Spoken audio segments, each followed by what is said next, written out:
Dicari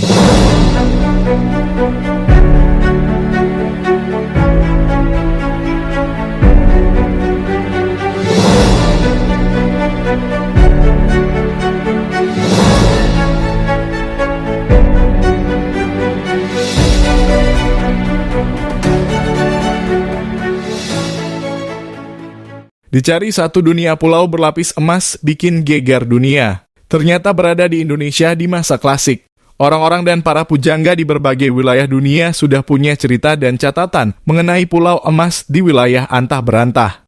Di India, berbagai karya klasik dan syair menceritakan keberadaan pulau emas di seberang lautan.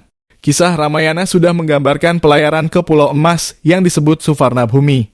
Para ahli Yunani dan Romawi yang hidup di tahun 31 SM 416 Masehi alias ribuan tahun lalu juga berkata demikian.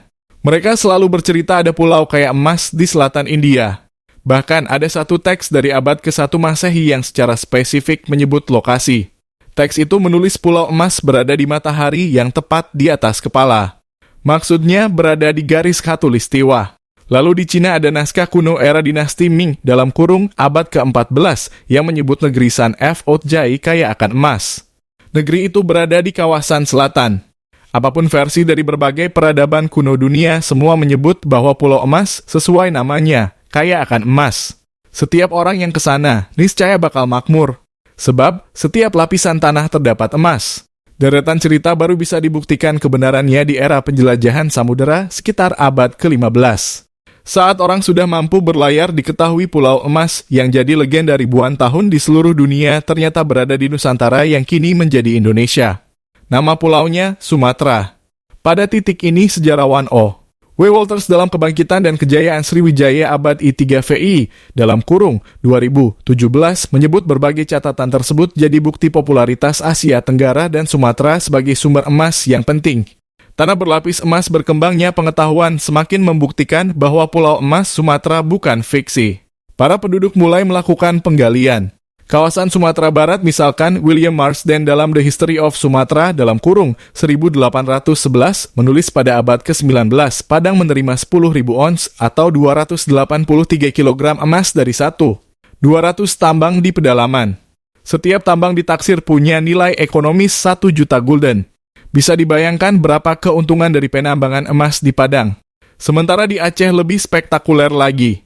Denis Lombard dalam Kerajaan Aceh dalam kurung 1986 menjelaskan kerajaan memiliki 300 tambang emas. Konon setiap tambang bisa menghasilkan emas 24 karat yang tak ada habisnya. Selain itu, catatan orang Eropa Agustin de Bauli juga menyebut hal serupa. Dia mengamati kalau di Aceh lapisan tanahnya bisa mengeluarkan emas. Bahkan emas itu kadang bergumpal. Beranjak atas fakta ini, periode kolonialisme membuat emas Sumatera mulai terungkap seutuhnya.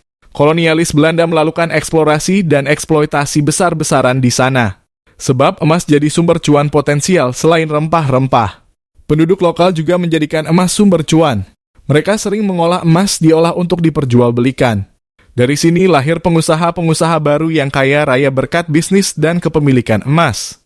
Di era kemerdekaan, para pengusaha ini kelak memberikan sumbangsihnya untuk pembangunan Indonesia. Sampai sekarang, penambangan emas masih berlangsung. Hanya saja jumlahnya mengalami penurunan dibanding wilayah lain di Indonesia seperti Papua.